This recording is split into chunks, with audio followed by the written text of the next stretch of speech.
Oh, listen.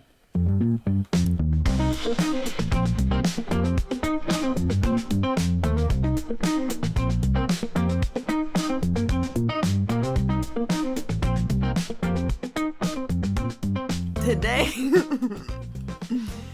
today we're talking about something that shows up everywhere.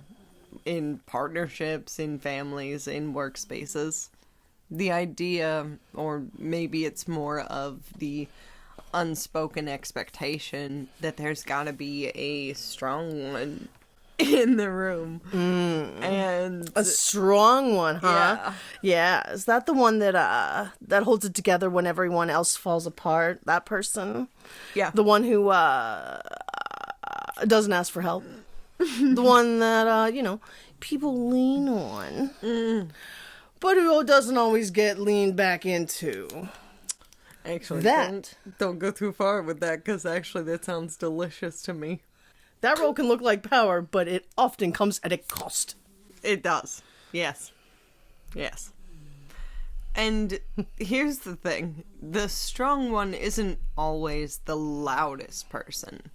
Sometimes they are the quiet one that picks up all of the slack. Or the one that anticipates everyone else's needs before their own are ever spoken. And while that might look like love or loyalty, it can actually create an imbalance. That's right. It's fucking tricky, right? It is. Excuse me, I would like to borrow this. That's fine. I would like to scratch my own back. Because being dependable isn't bad, right? And caring deeply isn't bad either. But when you're the person that becomes the emotional pack mule in a relationship, then they can end up carrying more than they need to. And it's more than what is necessary, more than is even theirs. And it's not strength. That's a survival mode. That's correct. Yeah. Now I understand why you were doing this. Oh. And honestly, talking about that being survival mode, we confuse strong with self-abandoning. Hang on, let me get this. It's stuck and now I'm distracted.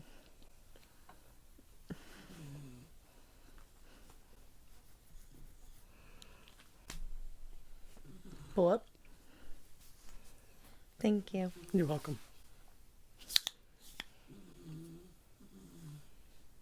Yeah.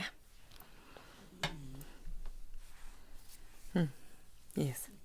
It's like we confuse strong with self-abandoning. And if we're honest, a lot of people, especially folks socialized as women, or as the oldest child, or raised in high-stress situations, it's a role that you are trained into. And it becomes your identity before you even realize that it's a choice. Right. And what makes that dynamic so painful is, and so invisible, is that the strong ones who don't get asked, how are you really? Right. And they get praised for being reliable or so resilient, but nobody checks to see what the weight that they're holding is. Yeah. Nobody checks in on the strong friend. Right. They don't ask, hey, I noticed that you're holding a lot. You're being a rock for a lot of people. How you doing with that? Do you need a little help? Do you need a little something? And what it does to the relationship, because here's the part that's uncomfortable. When one person becomes the default strong one, it can let others off the hook without meaning to. It creates this emotional hierarchy where one person gets to collapse and the other one always has to hold it together. That's not intimacy, that's imbalance. Right. Let's pause that right there, because that is real.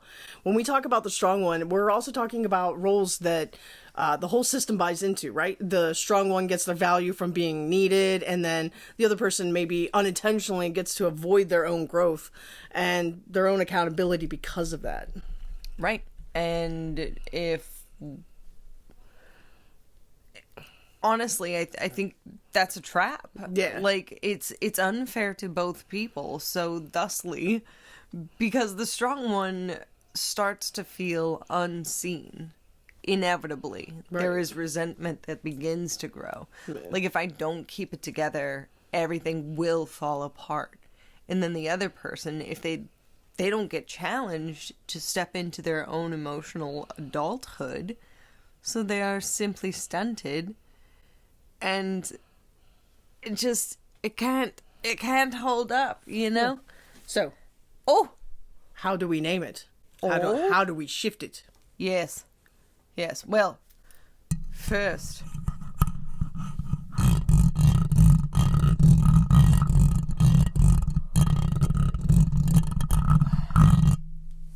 I bet that sounds so good. I bet it sounds like the spaghetti noodle. First. Yes. First, we have to tell the truth about the myth. We have to be able to say that being the strong one is not a badge of honor if it's built on self-neglect. That it's okay, necessary even, to say, I'm tired, I need help, I cannot carry this alone. If you're the if you're the other person in that dynamic, start asking. Start noticing, hey, you always show up for me. How can I show up for you today? Say, are you okay, or are you just being the strong one right now? Because that check-in can open the door for something even deeper. You know, because a lot of the times, the strong one's never going to be the one that complains, and they're, like you said, they're not going to be the ones that really ask for help. Right. So, because more often than not, they are so focused on the needs of other people because that's the strong one. right, that's what they were conditioned for. Yeah. Right. So check in with your strong friends. Right. Yeah. Please do. Because this is where love gets real. Not just about being held, but about learning how to hold each other in a way that is mutual, that honors capacity, that sees both people as whole and human. Yeah. 'Cause Yeah. being human means we are not built to... We're not pack mules. Right.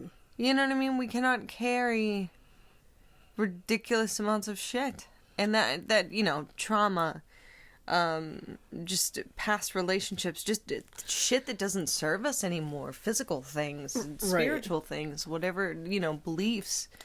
I think I've made the case for the story of a person that walking uphill and they're picking up all these rocks and they're just putting all these rocks that are, all being the strong one, all they're trying, like, just putting those rocks right in the bag, and they're trying to go up the fucking hill, but it's going to be a whole lot easier if you just drop them rocks. So, right. You can admire the pretty ones, and you can also put them back.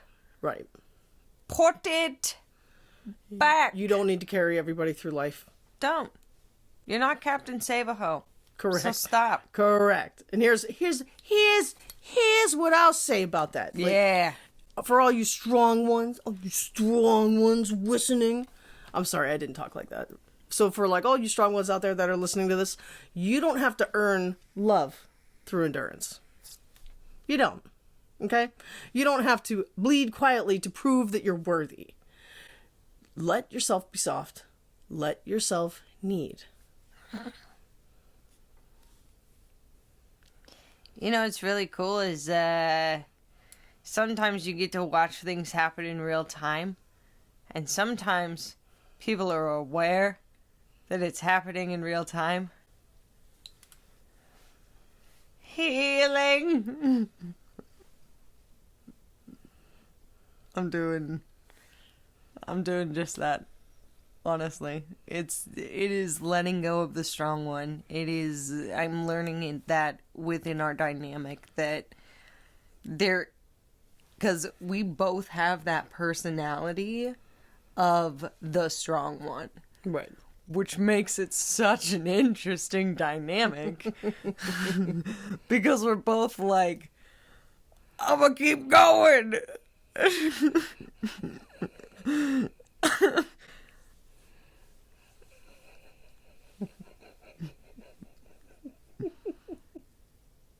Healing in public spaces.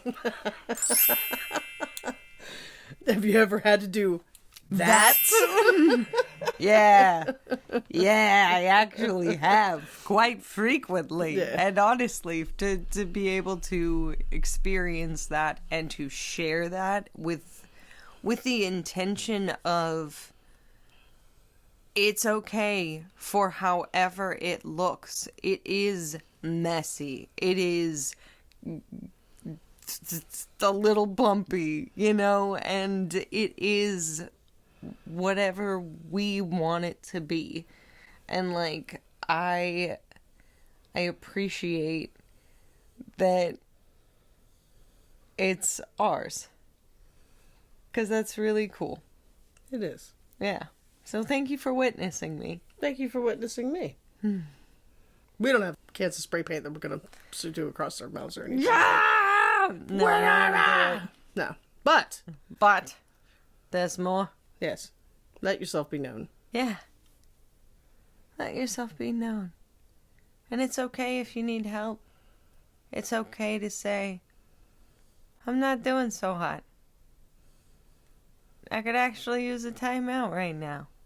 I'm having a hard time carrying the things. And, you know, I got a basket. yeah.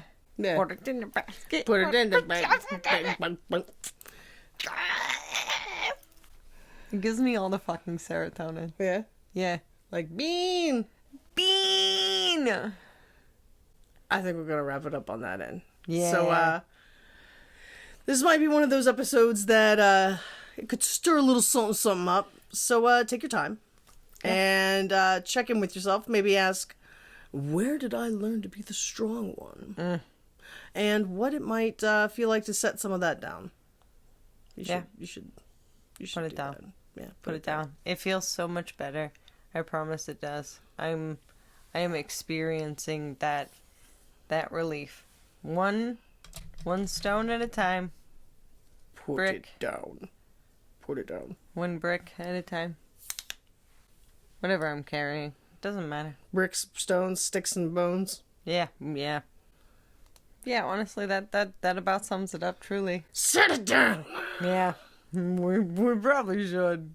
Yeah, because it's not ours to carry. Right. So, let it go. Be free, my friends. And know that we're here with you always. See you next time. Stay weird. Stay bold. Stay bold! Stay... Gay. Yeah, stay gay. Yeah, stay soft. Stay soft. Stay soft. Because at first I was like, we've been saying stay soft, but like... Yeah, stay soft. In the case of the strong one... Yeah, stay soft. Bitch, stay soft! Stay soft. Stay soft! I'm still struggling on that. That's it's okay. That's okay. Stay soft. Stay. Oh, yeah. Stay queerly committed. Bye. I really appreciate that the microphone is in line with the camera, and I just gotta do one wave. It's lovely. Yeah, it's nice.